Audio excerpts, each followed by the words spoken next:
India যেই জায়গায় উঠেছিল সেই জায়গা থেকে পতন শুরু হয়েছে। আর ইন্ডিয়ার পতন বা শক্তি ক্ষয় মানে আমাদের মাথার উপরে থেকে দাদাগিরির খায়েশ দুর্বল হওয়া, খুন চাঁদাবাজি, সব ধান্দা, সব ব্যবসা। হিন্দি সিনেমা দশকের পর দশক আমাদের এই গল্প দেখাইছে। জেলের ভেতর থেকে কিংবা বিদেশ থেকে ডন তার সাম্রাজ্য চালায়। আমরা ভাবছি এটা তো সিনেমা, অতিরঞ্জন। না, ঠিক একই ঘটনা ঘটিছে ইন্ডিয়াতে। আর এই কাজ করতে গিয়া ইন্ডিয়ান মাফিয়ারা পাড়া দিছে আমেরিকার লেজে। আর বাইর হয়ে আসছে এক ভয়ঙ্কর আন্তর্জাতিক মাফিয়ার খবর। আর এফবিআই একে একে ভাঙ্গা দিতেছে এই চক্র। আসেন গল্পটা শুনি। 2026 সাল, আহমেদাবাদের সবরমতী সেন্ট্রাল জেল, ভারতের অন্যতম সর্বোচ্চ নিরাপত্তা কারাগার। এক বন্দী সলিটারি কনফাইনমেন্টে একা একা থাকে। 24 ঘন্টা সিসিটিভি নজরদারিতে, নামে 50টার বেশি মামলা, কাগজে কলমে বাইরের দুনিয়ার সঙ্গে তার কোনো যোগাযোগই নাই, থাকার কথাই না।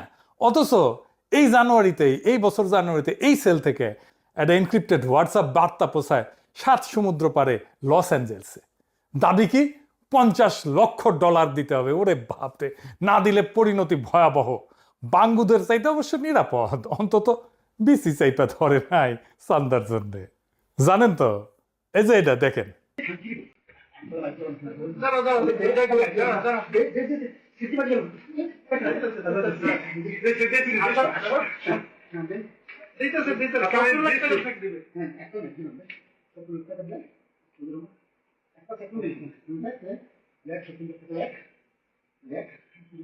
এবার ভুক্তভোগীর বক্তব্য শোনেন। অন্ডকোষ এমনভাবে চেপে ধরছে আমার শ্বাসরোধ হয়ে যাওয়া, মারা যাওয়ার উপক্রম হয়েছে। এরপর আমাকে চেয়ার থেকে ফেলে দেয়, আমি নিচে ফেলাই, আমার বুকে পাড়া দিয়ে ধরে, গলা পাড়া দিয়ে ধরে, আমাকে হত্যার চেষ্টা করে এবং বলে যে সে আমাদেরকে চেক দেয়। শুনেছেন? এটা যুবদল নেতা, কিন্তু যুবদলের পরিচয় দিলে কিন্তু বিসি সামলায় চলতে হবে। যাই হোক, সিনেমায় ফিরে আসি। না, ওই ইন্ডিয়ার জেলে ফিরে আসি। পর্দার সেই কোম্পানি আর কল্পনা না। ভার্মা যেটাকে রূপক হিসেবে আঁকছিলেন, অপরাধ একটা সীমান্তহীন কর্পোরেশন, জেল বা দূরত্ব যার কাছে কোনো বাধা না, সেটা এখন 3 মহাদেশে ছড়ানো একটা সত্যিকারের এন্টারপ্রাইজ। সিনেমার বাস্তবের মাঝখানে পর্দাটা ছিঁড়ে গেছে। ইন্ডিয়া এখন এই প্রশ্নের মুখে, একজন মানুষ যে রাষ্ট্রের সবচেয়ে সুরক্ষিত খাঁচায় বন্দী, সে কিভাবে 3টা মহাদেশ জুড়ে এই সাম্রাজ্য চালায় অপরাধের। আর এটা ধরলো কে? ইন্ডিয়ার কোনো সংস্থা না, ধরলো আমেরিকার এফবিআই। একেবারে গোড়া থেকে গল্পটা শুরু করি।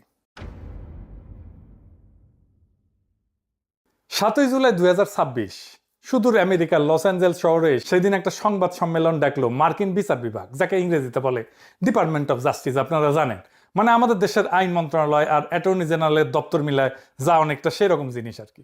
তারা ঘোষণা দিল একটা বিশাল অভিযানের নাম তারা রাখছে অপারেশন হার্ড বল। কেন?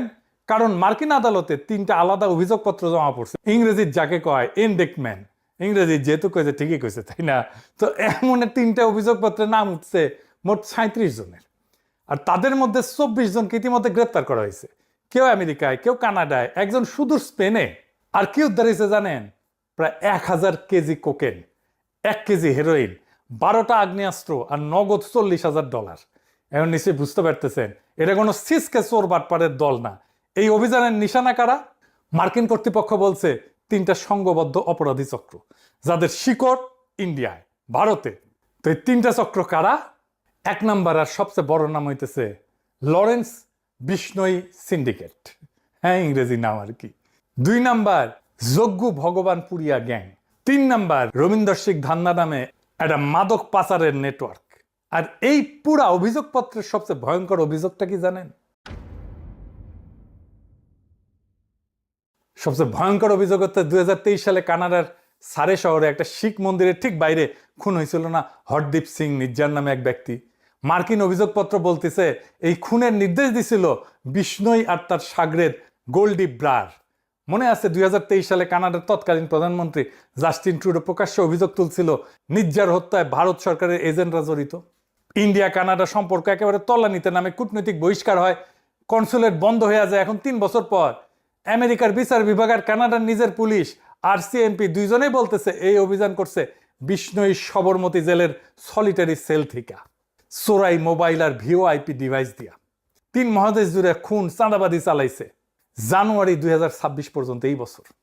সেই একই অভিযানে অভিযুক্ত পাঞ্জাব পুলিশের একজন কর্মরত ইন্সপেক্টর গুরিন্দরজিৎ সিং নাগরা হোশিয়ারপুরের তান্ডা থানার অভিযোগ কি ভগবানপুরিয়ার গ্যাংয়ের হইয়া সে আমেরিকার বসা এক পরিবারকে মিথ্যা খুনের মামলায় ফাঁসানোর হুমকি দিয়া $4 লক্ষ আদায়ের চেষ্টা করছে। এখন ইন্ডিয়া কইতে পারে, আরে নির্জারকে তো আমরা মারি নাই, মাফিয়া মারছে, আমরা ভালো ছেলে, সন্ধ্যাবেলা হাত মুখ ধুয়া পড়তে বসি। কিন্তু খুনটা তো আর রাষ্ট্র করেনি, করছে একটা গ্যাং। কিন্তু সেই গ্যাংটা কে, যাকে রাষ্ট্র নিজের সর্বোচ্চ নিরাপত্তা জেলে বন্দি রেখা সব কাজ অবাধে করতে দিছে, FBI না ধরা পর্যন্ত। এখন কইতে পারেন না ওরা হয়তো জানতো না, আসলে কি তাই? আসেন দেখি। ইন্ডিয়ান নিজের সংস্থা NIA 4 বছর আগে 2022 সালে বলছিল যে বিষ্ণুয়ের বিরুদ্ধে প্রায় একই অভিযোগ আনছিল যে জেল থেকে সে অপরাধ নেটওয়ার্ক চালায় মোবাইল দিয়া। অর্থাৎ ইন্ডিয়া জানতো, রাষ্ট্র অন্ধকারে ছিল না, যেনও থামায়নি। কেন? সলিটারি সেলে CCTVর নিচে একজন বন্দী যখন বছরের পর বছর জুড়ে বিশ্ব জুড়ে অপরাধ চালায়, তার কারণ কি হইতে পারে? তার কারণ একটাই হইতে পারে, রাষ্ট্র সেটা সুবিধা পায়। গোয়েন্দা সংস্থা অনেক সময় এইভাবে ক্রিমিনাল গ্যাংকে কাজে লাগায়। কানাডা কখনো বলেনি যে ইন্ডিয়ার গোয়েন্দারা নিজেরা এসে গুলি করছে। তাদের অভিযোগ ছিল যে ভারতীয় সংস্থা এই কাজটা করছে, তাই গ্যাংটাকে কাজে লাগাইছে এটা হাতিয়ার হিসাবে। রাষ্ট্র যে অপরাধী গ্যাংকে নিজের নোংরা কাজ করানোর জন্য ভাড়া করে, এটা কোনো নতুন বা অকল্পনীয় জিনিস না। এটা গোয়েন্দা দুনিয়া একটা পুরানো পরিচিত কৌশল। এটা একটা নামও আছে, প্লজিবল ডিনাইবিলিটি, বাংলায় বললে বিশ্বাসযোগ্যভাবে অস্বীকার করার সুযোগ। মানে কাজটা এমন ভাবে করানো যাতে ধরা পড়লে রাষ্ট্র হাত তুলে বলতে পারে, আমরা তো কিছু জানি না, আমরা ভালো ছেলে, সন্ধ্যাবেলা হাত মুখ দিয়ে পড়তে বসি। এটা তো অপরাধীরা করছে। তিনটা উদাহরণ দিই যাতে আমরা বুঝতে পারি যে এটা কত সাধারণ একটা খেলা গোয়েন্দা সংস্থার জন্য। 1 নাম্বার, খোদ আমেরিকা। 1960-এর দশকে আমেরিকার গোয়েন্দা সংস্থা CIA কিউবার নেতা ফিদেল ক্যাস্ট্রোকে খুন করতে চাইছিল। কাকে দিয়ে জানেন? শিকাগোর মাফিয়া ডন স্যাম জিয়ানকানা আর জেনি রোসেলিকে দিয়া। CIA তাদের টাকা দিছে, বিষ পাঠাইছে, বিনিময়ে মাফিয়া চাইছিল তাদের বিরুদ্ধে যেন ফেডারেল মামলা না হয়। খেয়াল করেন, ঠিক বিষ্ণুই মডেলের মতোই একটা লেনদেন। কিন্তু 1975 সালে আমেরিকার সিনেটের এক তদন্তে পুরা কেলেঙ্কারি ফাঁস হয়ে যায়। 2 নাম্বার, এই তো কয়েক মাস আগে ইউরোপ জুড়ে রাশিয়ার সামরিক গোয়েন্দা জিআরইউ একটা ছায়াযুদ্ধ চালাইছে।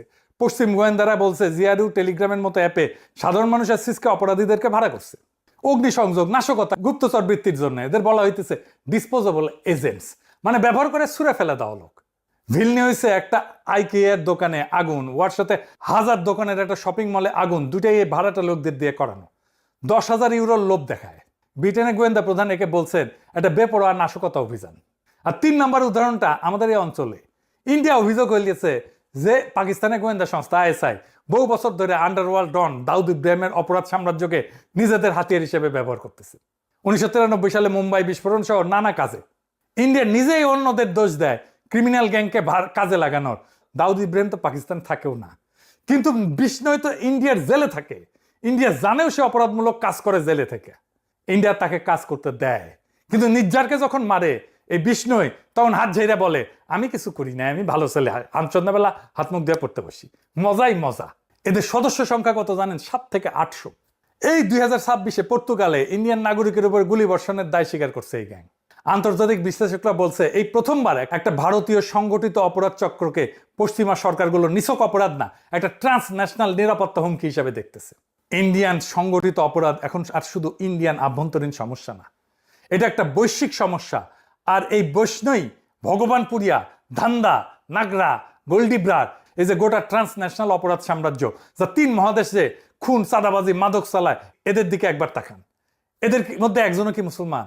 একজনও কি ইসলামী জঙ্গি? না, এরা কেউ শিখ, কেউ হিন্দু।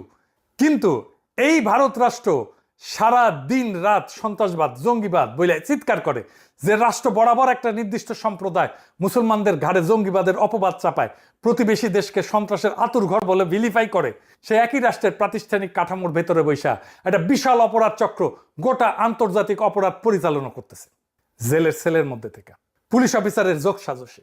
তাইলে প্রশ্নটা এই, যে দেশের নিজের ঘরের ভেতরে এই অবস্থা, যে দেশ নিজের সবচেয়ে সুরক্ষিত জেলটা পর্যন্ত সামলাইতে পারে না, সেই দেশের কি অন্য দেশের দিকে আঙ্গুল তুলিয়া জঙ্গিবাদ নিয়েও তোলা হওয়া সাজে? তার নৈতিক অধিকার আসে? কোথায় থেকে আসবে নৈতিক অধিকার? যে রাষ্ট্র জঙ্গিবাদের ভয়কে একটা রাজনৈতিক হাতিয়ার বানায়, একটা সম্প্রদায়কে কোণঠাসা করার অস্ত্র বানায়, তার নিজের মাটিতেই যখন একটা দানব বাইরে ওঠে আর সেটা ধরাই দিতে হয় বিদেশি সংস্থাকে, তখন সেই ভয় উৎপাদনের রাজনীতি আর জঙ্গিবাদের গল্প বেচার রাজনীতিটা কতটা নৈতিক? প্রশ্ন করুক ইন্ডিয়ানরা নিজেদেরকে। শক্ত বিশ্বমঞ্চে কর্তৃত্বের হুঙ্কার দেয়, পরাশক্তি হবে নাকি? নিজের দেশের একটা জেলের সেল সামলানোর ক্ষমতা নাই। আর এই দেশকে দেখে ডরে কাঁপে বাঙ্গুরা। পশ্চিমে ইন্ডিয়ার আগের জেনারেশনের ইমেজ ছিল মেধাবী ডাক্তার, তারপরের জেনারেশন হয়েছে মেধাবী আইটি এক্সপার্ট, বড় বড় কর্পোরেশনের সিও। ও আচ্ছা, মাঝে বাদ পরিচয়টা সেটা হইতেছে বিশ্ব সুন্দরীদের দেশ। এই জেনারেশনে শুরু হয়েছে ফোন স্ক্যামার হিসাবে। ইন্ডিয়ানরা স্ক্যাম করে, প্রতারণা করে, টাকা চুরি করে। একটা সেন্টারে দেখেন $48 মিলিয়ন হাতায় নিছে ফোনে স্ক্যাম করে। ওই দেখেন কলকাতা বা মুম্বাইয়ে বসে স্ক্যাম করতেছে। এখন ফোনে ইন্ডিয়ান অ্যাকসেন্ট শুনলে পশ্চিম মানুষ গালাগালি করে, ফোন রেখে দেয়, কথা বলতে চায় না।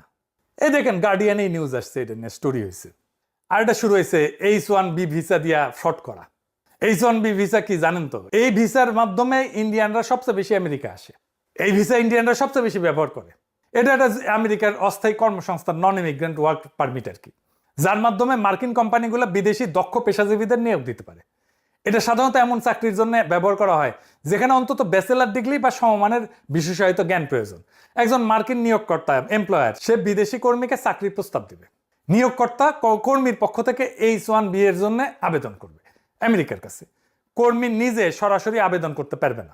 আবেদন অনুমোদিত হলে কর্মী আমেরিকায় গিয়া ওই নির্দিষ্ট নিয়োগকর্তার অধীনে কাজ করতে পারে। সবচেয়ে বেশি যায় এই ভিসা আমেরিকায় ইন্ডিয়ানরা। এটা জালে এতে করে প্রচুর। আর এটা নিয়ে আমেরিকানদের মধ্যে আছে বিশাল অসন্তোষ। ইন্ডিয়া যেই জায়গায় উঠেছিল সেই জায়গা থেকে পতন শুরু হয়েছে। আর ইন্ডিয়ার পতন বা শক্তি ক্ষয় মানে আমাদের মাথার উপরে থেকে দাদাগিরির খায়েশ দুর্বল হওয়া। সামনের দিনগুলোতে সারা দুনিয়ায় নানা ওলট পালট হবে, শক্তির ভারসাম্য বদলাবে। আমাদের গণতান্ত্রিক অভিযাত্রা, স্বাধীনতা, সার্বভৌমত্বের জন্য সবচেয়ে বড় হুমকি যেই দেশটা, তার প্রত্যেক উত্থান পতনকে আমাদের তীক্ষ্ণ দৃষ্টিতে পর্যবেক্ষণ করতে হবে।